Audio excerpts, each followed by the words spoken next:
Good afternoon, everyone. I want to thank you for joining us for the October Pork Checkoff producer webinar. My name is Pat Bane. I'm a producer from Illinois and a member of the National Pork Board. The swine industry is battling one of the toughest strains ever of porcine reproductive and respiratory syndrome virus, the PRRS 144 Lineage 1C. Today's webinar features Dr. Cesar Corzo, University of Minnesota, sharing information on the new lineages spread across the country, and Dr. Lisa Becton with the National Pork Board will share biosecurity considerations with the onset of cold weather just around the corner. In addition, we have Dr. Scott D., Director of Applied Research at Pipestone Systems, to provide an overview of 3 recently completed field studies on PRRS 144 conducted in partnership with Pipestone Research and Boehringer Ingelheim Animal Health. You see on the screen our antitrust statement. All work at the National Pork Board does comply with the Sherman Act. The best rule to follow is if you have a question whether a certain matter should be discussed, clear it with an attorney first. On the screen now, you see our National Pork Board disclaimer. The Pork Checkoff funds are being used to host this webinar for the purpose of helping pork producers understand publicly available information.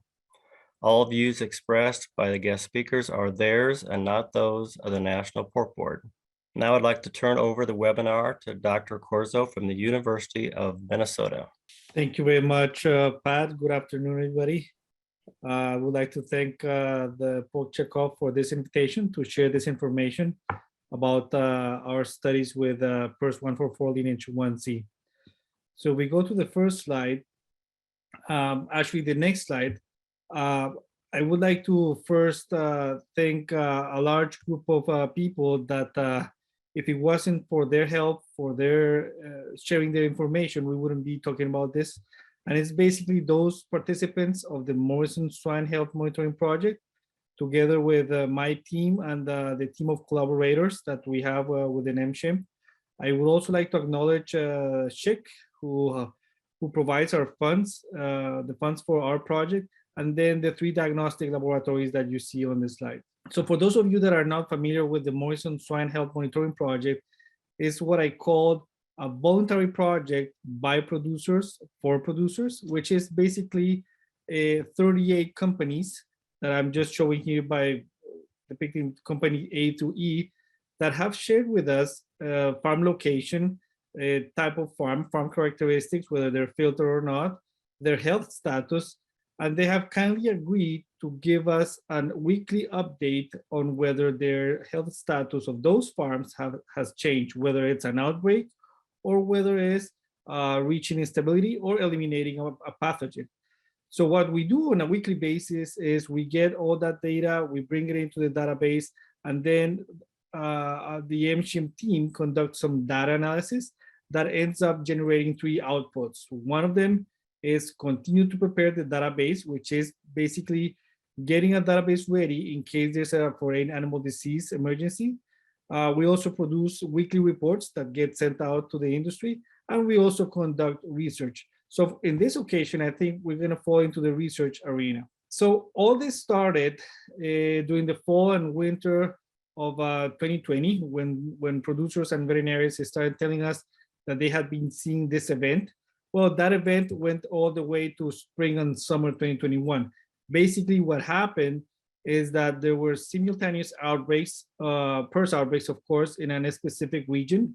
It all started with growing pig barns, pigs becoming really, really sick, coughing, high death losses, and then they started seeing something similar in breeding herds. Of course, because of the nature of the area where this started, there were some farms that were sow farms that were filtered, and then as it started spreading, it reached out some multipliers, and in these farms we could see that there was some high impact as well. Interestingly enough, this event was clustered in time and space. We could see that it was spreading rapidly, but the other important thing is that I don't think it has been very well documented in the past, is that we saw that that the sequence originating from all these outbreaks was pretty much identical. Yes, it was classified as an RFLP 144, but I just want to remind you that that doesn't tell us much. Nowadays, we're trying to classify viruses in a better way, and we're using lineages. So this virus fell into the lineage 1 and sublineage 1C. So that's why it was characterized this way. However, at the same time, across the United States, not across, but in a specific region in the United States, we obtained reports of another 144 virus generating some losses, which was completely unrelated to this lineage 1C virus. So this is just an example of data that was shared to us from a company, in which we can just see how important the productive impact has been in some of these sow herds. So if you focus on the red line, all these sow farms, you can see that there's an important increase in the pre-weaning mortality. And then if you focus on the black line, which is just summarizing the percentage of mummified fetuses that were reported, we can see that there's quite a lot of mummies. There were a lot of mummies being produced during these outbreaks, right? When we see that in those same farms, when we look at the farrowing rates and then the number of abortions, we can see that some of those farms were heavily impacted by this virus, of course. In some other farms, we didn't see much. So that's kind of something that needs to be better understood. However, the impact of this virus in the breeding herd farms was pretty significant. I don't have any data for the growing pig farms, but we do know that wean to market mortality was reaching the double digits, and in some cases above 40%, which was kind of significant. So this took us to another level, in the sense that we needed to characterize what was happening with this epidemic. And this is work from Dr. Mariana Kikuchi from my team. And she led all the efforts on when it comes to characterizing what was happening. So we started asking for data, started asking veterinarians and producers from our network to report to us any changes in their status, of course, but also to share their sequences.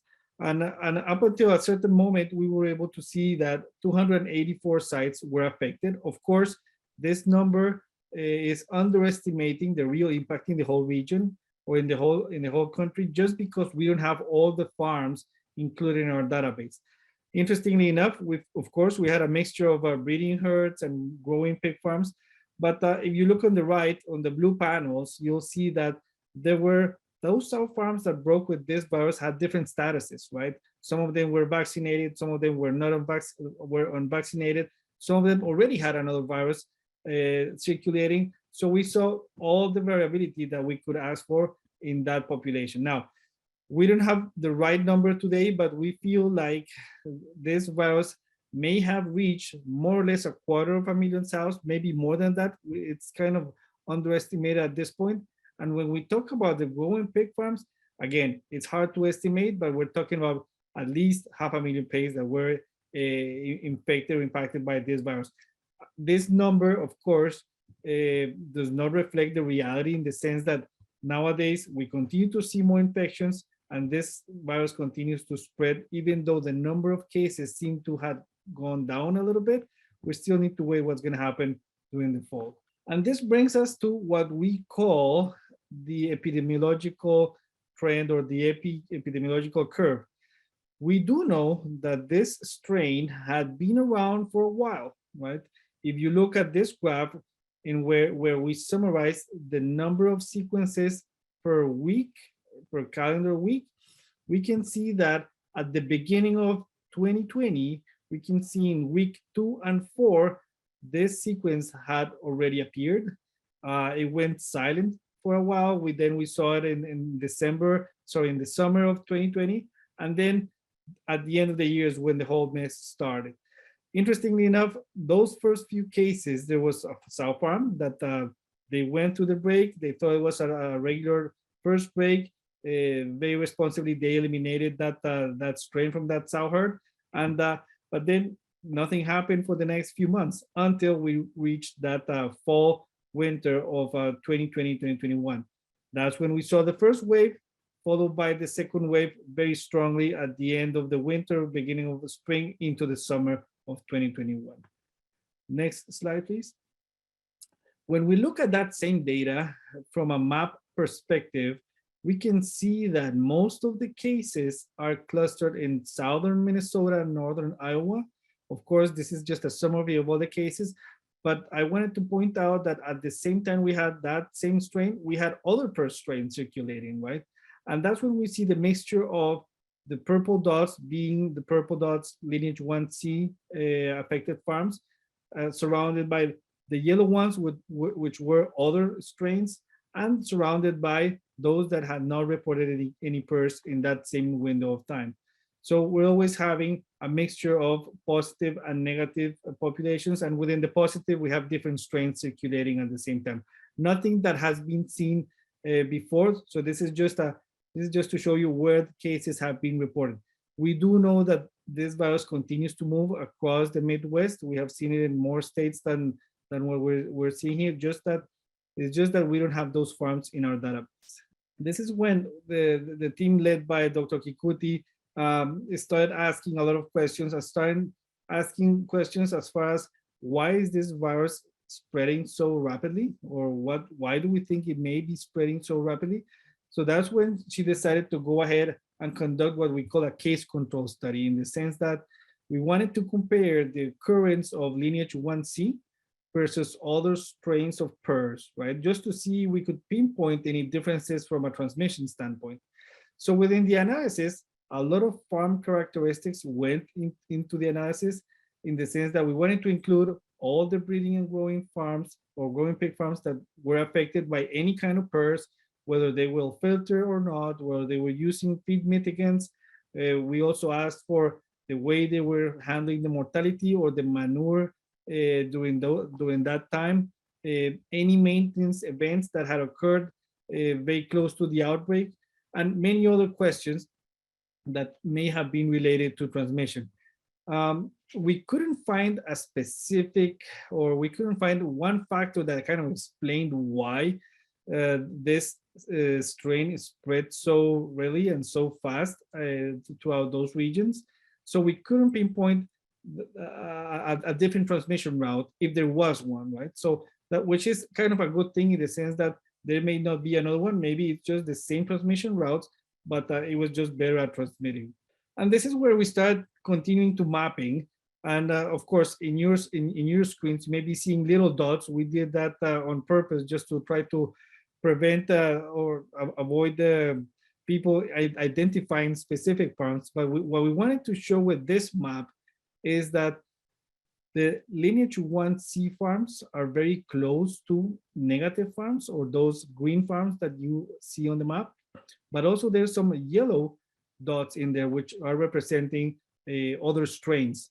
One thing that we continue to ask ourselves is, yes, the red dots are clustered in time and space, but there's also green and yellow dots very close to the red dots, which begs the question of why does the yellow dot strain did not spread further? One question there that we don't have a good answer for. But also the green dots, which to me, they're kind of the more interesting one, in the sense that, yeah, why didn't those farms break with lineage 1C? There could be many theories. We could speculate quite a bit about that event. But it's interesting because when we look at transmission, we always assume that transmission is going to occur in a specific manner. Well, here we have an example that we think we know how PRRS transmits, but I feel like we still need to learn a little bit more about it, just because there's farms that are negative to lineage 1C that are very close to positive farms, and they didn't get infected. Up until today, some of these farms continue to be survivors, like I would like to call them, just because they went through two massive waves of challenge or viral pressure in those regions. So when we look at the aftermath of this, and some of you may have seen this graph before, this is one of the graphs that we generate with our report. We know that PRRS has had a consistent and predictable pattern throughout more than a decade, right? So here you see on this graph, on the x-axis, you see that we go from July to June. That's kind of our fiscal year. And then on the y-axis, we have incidents. In our case, this is cumulative incidents. Pretty much, we count every case on a weekly basis, and we just do it from a cumulative standpoint. And at the end of the day, at the end of the year, we can tell the industry what proportion of those breeding herds in our project reported an outbreak. So there you can see on the purple bracket that 75% of the time, on a yearly basis, pretty much between 20 and 30% of the herds report a break, right? But if you focus yourself on the light green boxes, and that's, I'm just highlighting there the 2020, 2021 MSHMP year, we can see that that gray line behaves pretty much the same way during the fall, during the winter, but then during the spring, summer, or into the summer, there's a steep increase. If it hadn't been for that, maybe we have ended around 20% from an incidence perspective. So that's kind of interesting. So that's kind of the aftermath and the impact of this virus. And we look at that data from a different perspective. And this is just, some of you may have seen the CDC human flu curves or epidemic curves. This is pretty much the same approach, right? In the sense that we like to understand when the epidemic starts and when does it end. So there you see a red line, which we use as a threshold, right? So once we cross that threshold, it means that we're seeing more cases than expected. And that's kind of already telling us, okay, the epidemic is started. There you can see every single peak that started either in November or October of every year, right? So that's kind of the little clock. It's every October and every November where we see an increase on the frequency of cases reported. If we hit next, we will see that in the last year, you'll see that, yep, we started seeing an epidemic in the 28th of October of 2020, which is perfectly fine. It ended around the same time, but then we saw another important epidemic. So that's already telling us this virus is behaving a little bit differently just because it changed the trend that we had seen for the last 10 to 12 years. So we kind of gave him the opportunity to spread perhaps, and that's important to keep in mind. So at the end, what did we learn about this new lineage? I don't think this is a new event. We do know that these viruses tend to evolve. We know that every 4 or 5 years, we're gonna see a new strain raising their hand and testing the waters and see if they can transmit efficiently or not. This is an example, right? So Lineage 1C did it this time. A few years ago, it was the 174, like you may remember. So that's what we learned, okay? It reminded us that this happened last year. It may happen again in the coming years, right? However, in this case, it's just started as a regional outbreak. Yep, we never expected to find them so clustered in both in time and space. So that was kind of interesting. We didn't find any specific factors that we could associate to transmission. It's kind of telling us there might not be anything different about the transmission route. There might be something different about the pathogen itself, but not the transmission routes. We get a lot of questions of, do filter bonds broke? Yes, unfortunately they did. Were they using feed mitigants? Yeah, in some cases they were. So we couldn't see that there was a significant relationship between those two factors and preventing the virus from coming, or the odds of not breaking. Maybe in some cases it did, right? So, but with our data, we couldn't see that. So the other thing that we like to highlight is that with every new strain that emerges, of course, when it goes into a population and there's not enough immunity, of course, the impact is going to be quite important. And here's another example of it, just because the economic impact was quite significant. So then when we look at the trend itself, we say, okay, how come we have seen the trend for the last 10 years so similar, and why didn't we see that this year? Those are questions that will remain unanswered for now, just because we still need to figure out whether this is related to the pathogen again, or is this related to biosecurity breaches, or is this related to something else, right? We do know that one strain was able to generate quite a bit of outbreaks, right? In one of our MSHMP years, 15% of the reported outbreaks belonging to one strain is quite massive, just because we do know that every year we see the co-circulation of different strains throughout the United States. Yep, they may have the same RFLP pattern, but now we know that we need to be careful when we classify those RFLP patterns, virus into RFLP patterns, and start referring to those in that sense. One thing that we need to keep in mind for the future is that there will always be viral activity in different areas of the country, regardless of the season, right? Yes, we know that the fall and winter are kind of the worst seasons for PRRS, not only for PRRS, but for other pathogens, as you all know very well. But I think for the sake of better communication for the future, I think that veterinarians know this very well. And yep, we continue to use our RFLP pattern, but I think we're going to move to a different classification, just so that we're comparing apples to apples. Otherwise, there's going to be some confusion that will be generated, and of course, that can bring up a little bit more questions and of course frustration with others. So I think that's an important thing to remember on a yearly basis. If you're interested in reading about this, about all the process, all this investigation, all the quantification, you can go ahead on the web. This is an open access publication, and of course you can download that and read a little bit more about it. So just wanted to highlight that part. So with that, I think I'll just turn it back to you, Pat. Thanks, Dr. Corzo. That was a great review of what we've been seeing. Now it's to take a step back a little bit and look at, we know a lot of things about PRRS. What do we do for management? You know, we know that we're coming into cold weather season, and we know a lot of our viruses that we struggle with do survive relatively well in colder temperatures. And so not only PRRS are we concerned with, but things like PED and TGE, or transmissible gastroenteritis virus. We know all of those viruses can survive and have pretty significant spread during winter months.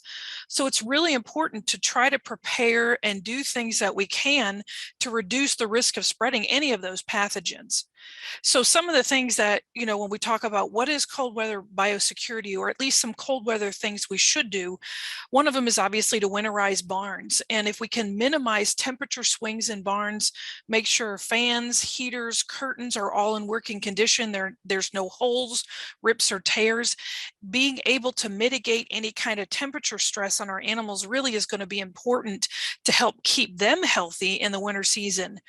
But one of the things that we're going to talk about today is really looking at our manure management practices, because during this time of month, when right before freeze, when the ground freeze, at least in certain regions of the country, it's really important to assess what are we doing for manure management that may or may not lead to the risk of spread of the virus. So what are some of the things for consideration when we assess biosecurity for manure application? You know, we know on any kind of farm, big or small, manure removal is a real critical process. One, just for the sustainability of crops and other areas that we can apply the manure, but also because we have a finite capacity, whether it's in a deep pit, a lagoon, or other structures. And so we have to, over time, remove the manure and slurry to allow the farms to operate. So with that, there are some inherent risks. So for example, we know viruses, especially PRRS, can survive an extended period of time in cold weather. And I know Dr. D is going to be covering some of the additional survivability studies, but we do know PRRS can survive. It does well in cold, damp conditions and in the presence of organic material, which is all things that we see in our lagoons and deep pit systems. Sometimes if you have equipment, manure spreading equipment is not inexpensive. And so there's a need to sometimes utilize that equipment across multiple farms and locations, or even bring in outside contractors to get that work done.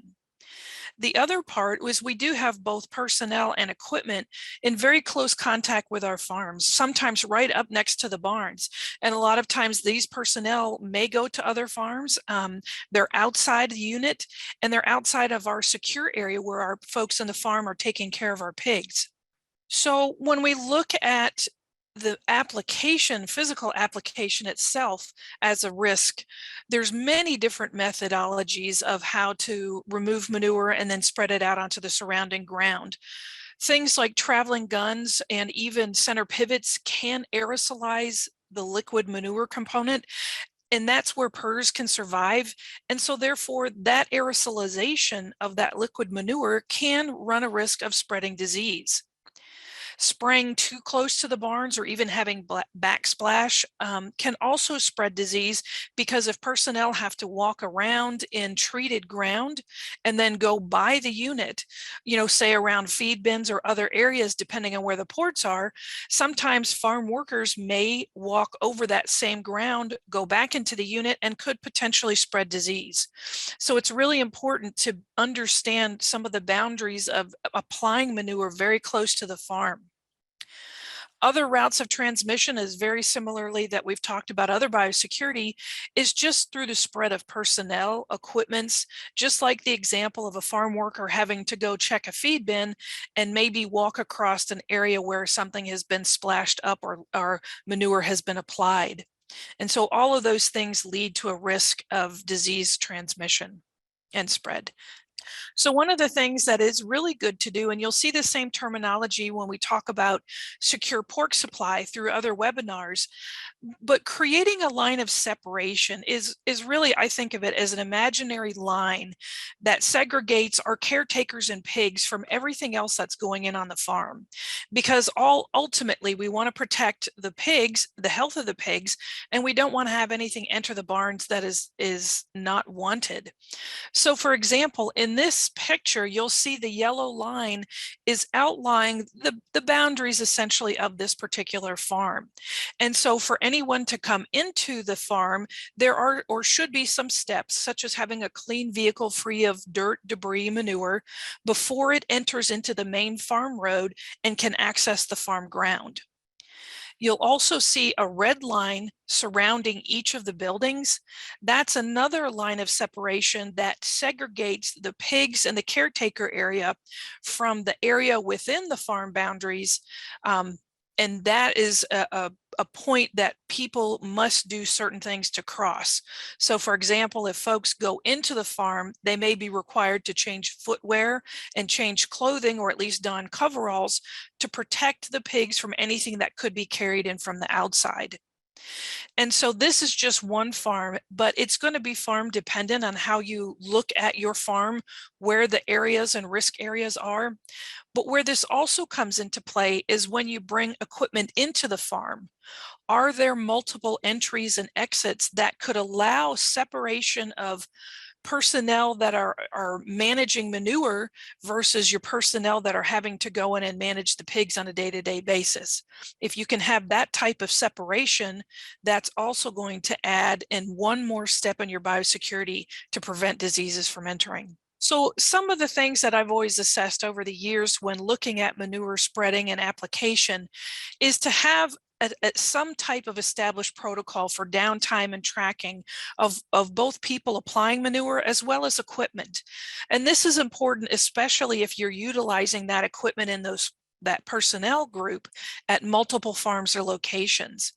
And so first and foremost, clean and dry equipment really reduces the risk of spreading any kind of pathogen, whether that's PRRS, whether that's salmonella, whether that's PED. So allowing all of your equipment to be clean and disinfected and have some degree of downtime before use on the farm. And it's even more important if you need extended downtime, especially if you're bringing in equipment from an unknown source, to have that cleaned and dry equipment gathered downtime away from the farm and not have to hold it right immediately by the farm. Other things like we talked about, separate entry and access points for anyone that is doing the application or hauling manure out of pits. Keeping your equipment as physically far away from the buildings as possible. Sometimes that's difficult when you're having to pump out of a deep pit, but at least having folks wear additional footwear coverings or even coveralls when they're pulling from the pits or doing some stirring and agitation, but also to remind people that are doing application to not go inside the barn and not cross that line of separation. Because again, we want folks that are inside the barn taking care of the pigs being separate from those that are working solely on the outsides of the building. Other things, really, if you can, spread manure only in predetermined areas. If you do have splash or significant overflow of manure, especially if it's around the farm, communication is always good to let the farm manager know and say, hey, you may want to avoid this area and not walk through it, just so people are aware and alert of where things are happening. Communication can never be overlooked with folks within the farm managers, and all of the application personnel. So I'll step into cleaning and disinfection a little bit. I know sometimes folks are like, clean and disinfect tires and tractors, that's a hard thing. And you're right, it is. It's not easy to do. But the main goal is to get off as much organic material, dirt, and other debris, from tires, from undercarriage, from around the hose, the lines, the reels, even ATVs. If you're using ATVs to help check lines or hoses, if you're moving equipment from farm to farm, this is a must, because again, you can transmit pathogens just solely on the physical nature of the hoses and the equipment. And also when we look at disinfection, our disinfectant products, we have a lot of very efficacious products, but they only work with all of the vehicle surfaces clean. One of my old colleagues friends had told me you can't disinfect manure, and that is true. And so it really is important to clean all of your surfaces. And a lot of times people look at disinfectant labels and think, well, I'll add just a little bit more. It is important to use disinfectants that label both from worker safety as well as the safety of your equipment in the facilities. Because when we look at it, really adding more disinfectant is not better. It's just more cost, more product that could potentially contaminate the environment and also cause problems for equipment and people. So always follow labels and make sure, again, to clean and dry surfaces as much as possible. So in conclusion, it's a really high overview of biosecurity during cold weather. But we know manure application is absolutely necessary. And this is a time of year when people are out and active, and we have a lot of equipment going down the road, going to multiple farms and performing this really important task. But our biosecurity really needs to remain at the forefront, especially in cold weather, because we're at high risk for disease transmission because our viruses survive very, very well.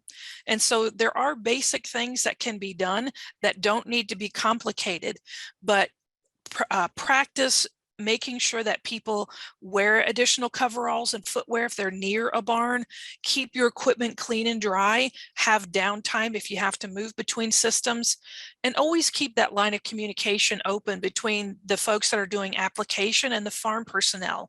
Because if people know a farm is infected or has a problem, they may be able to alternate schedules of how to flow in those farms.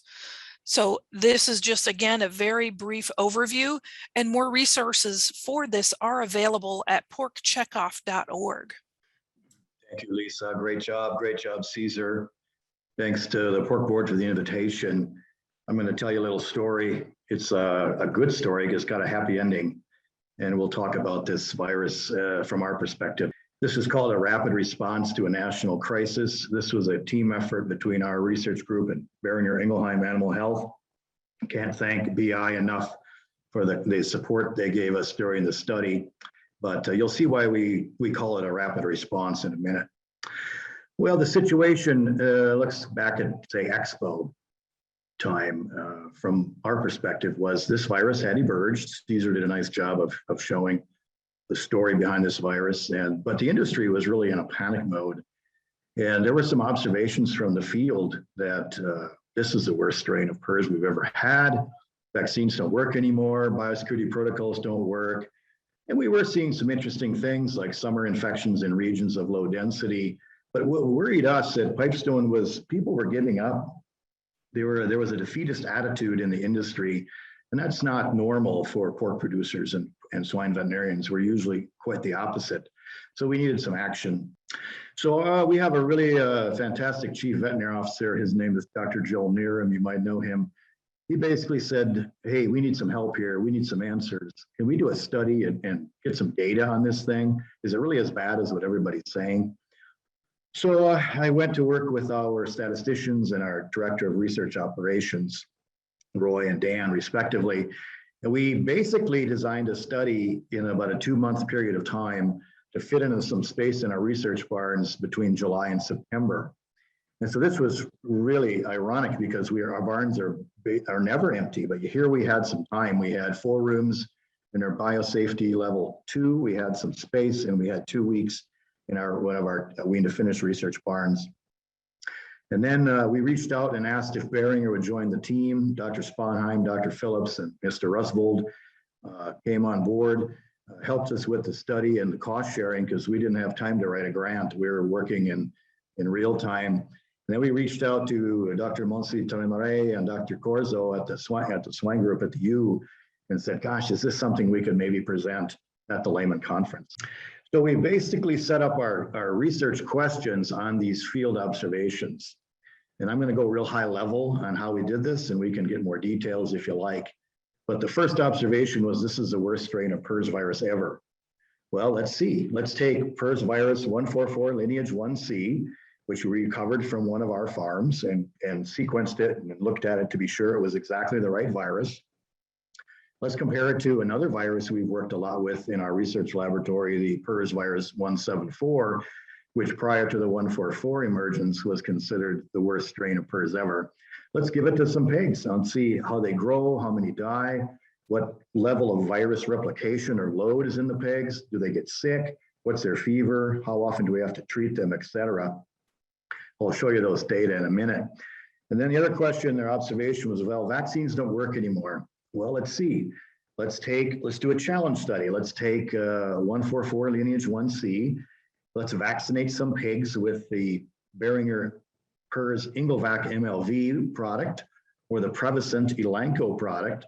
And let's challenge them with the 144 and see if the vaccine can do any good. And we'll compare that to a non-vaccinated control group. Finally, the third observation was biosecurity protocols are ineffective. So we did several small pilot studies that had very binary outcomes. Does the virus live? Yes, no. Can we prevent spread? Yes, no. And let's look at some very key or standard ways that this virus can potentially spread based on PRRS history. Can it go in the feed? Can you get it on your boots and your coveralls? Can you walk it around your farm? Do infected pigs generate aerosols? Does it live in slurry for longer than what's been published, 14 days, which is kind of the standard survival of the virus in slurry versus 21 days? Does it live longer, for example? And then let's see if the feed truck can be a vehicle for this virus to move around. And I'm going to explain that a little bit in a minute. But then also let's look at some prevention, some protocols, some products, feed mitigants. Let's test one called Guardian or the other one called Salcurb. Do these mitigants neutralize the virus in the feed? Do disinfectants that we use on farm, Ag Forte Pro or Synergize, neutralize the virus? Do filters work? Let's take some Camphil Farmer 14 filters and see whether they can stop the aerosol spread. And then finally, let's see if we've got contaminated boots and coveralls after dealing with infected pigs. What happens if we take a shower and change our clothes and boots? Does that work? So this feed transport model I alluded to a minute ago, let me explain this a little bit because this was a behavior pattern we were noticing was happening in the summer where producers were taking bean meal from the production facility to their mills, dumping it off and backhauling complete feed without any type of sanitation between those events. And so we set this up in a little model. We took a couple little toy trucks there and we filled them with soybean meal that had been spiked with the virus in the upper right-hand corner. And we let it sit in that little trailers for 1 hour. Then we emptied it out and we didn't clean them, but we put complete feed back into the trailers and let it sit for an hour, kind of like simulating driving the meal from the soybean plant to the mill, and then again driving back the complete feed to the farm. So back hauling, again with no intervention of sanitation. Then let's feed it to pigs and see what would happen there. Let's collect aerosols. Let's collect air in the rooms where we had these infected pigs housed, and that's what you see in the picture on the left. Up in the ceiling there, the little black object, that's a air collector that Dr. Dale Polson from Boehringer brought to the table. Let's collect air in rooms where infected pigs are being housed. That's on the left. And Then let's collect air on the outside of a fan after the air from that contaminated room has passed through a filter. Do those filters stop the virus from moving from the inside of the barn to the outside of the barn? Let's see what we learned. Okay, so let's get oriented here. This is the pathogenicity study. So that would be, this is the worst strain of PRRS virus ever question. And then the vaccine efficacy study, post-challenge. And so we're going to infect pigs. We're going to let the virus spread in the room.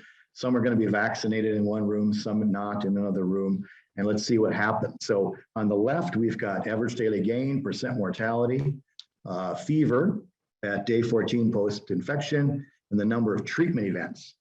And on the top, you see vaccine A. So that's one room of pigs that were vaccinated with a modified live PRRS vaccine, and then were challenged. Vaccine B is another room vaccinated with a different vaccine, as I mentioned, that were challenged with 144. The next room over is 144 all by itself, no vaccine. And then the next room over is pigs infected with 174, again, no vaccine. And you start to look at some of these numbers and you see there's a significantly better growth rate in the vaccinated groups, no difference between A or B, but both of those groups of pigs grew better than the non-vaccinated challenges. And look at the 144 non-vaccinates to the 174 non-vaccinates, no difference in average daily gain. Below that is percent mortality. You see 5.3% in vaccine A group, 4% in vaccine B group, 4% in 144 non-vaccinated group, and 13.3% in the 174 group. So trend towards significance there with more mortality in the 174 group. Let's look at fevers at day 14. We actually measured fever on multiple days. This is simply the kind of the peak, the heat of the battle. How hot are these pigs getting? And you see there lower temperatures, lower fevers in the vaccinated groups than the non-vaccinated groups. And then you can see the number of individual treatment events. These are injections. You can see numerically lower treatments in the vaccine groups versus the non-vaccinated groups. So some surprises there, and we can talk about this. Here, this is viral load. We wanted to see how much virus is being produced inside these pigs. So on the left, you've got days post-challenge, so day 3 down to day 35. We've got the different rooms, vaccine A, B, 144, and 174, just like before. And here we're actually measuring the amount of virus in the serum of the pigs. And I've highlighted day 14 to 21. That was kind of like when the fire was burning the hottest. And you start to see there's quite a bit of virus in these pigs. There's quite a bit less virus in the vaccinated pigs. And there's more virus in the 174 pigs. If you read all the way across there, you see 6.6 times 10 to the 7, say on day 14 in the 174 versus 4.6 at 10 to the 5 logs of virus in the 144 group. So we're starting to see some differences that the vaccines are actually doing a pretty good job. And there may be some differences in these wild types. 174 might be a little worse. These are the temperatures in some of the pigs that we measured on a regular basis. The top graph, these are the cedar pigs. So in this model, we took 10% of each room and we gave them the virus. And we measured their rectal temperature. And we let the virus spread through what we call the direct contacts. Those are the pen mates. And we measured their temperature too. So on top, you see the cedar pig rectal temperatures. Vaccine A is in blue. Vaccine B is orange.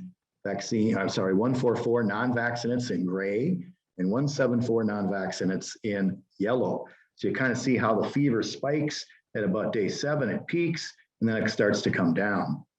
Down below that are the direct contacts, same color lines for vaccine A in blue, vaccine B in orange, 144 in gray, and 174 in yellow. We didn't take these pigs all the way through. You see they're rising. They probably would have started to fall if we would have tested them further. But really, we kind of see all these fever responses very similar. Behavior score. This is a daily measurement we made in each of our rooms, measuring every pig's attitude and physical activity and respiratory rate. We gave them a score of 1 if it was an abnormal, or score of 0 if it was normal.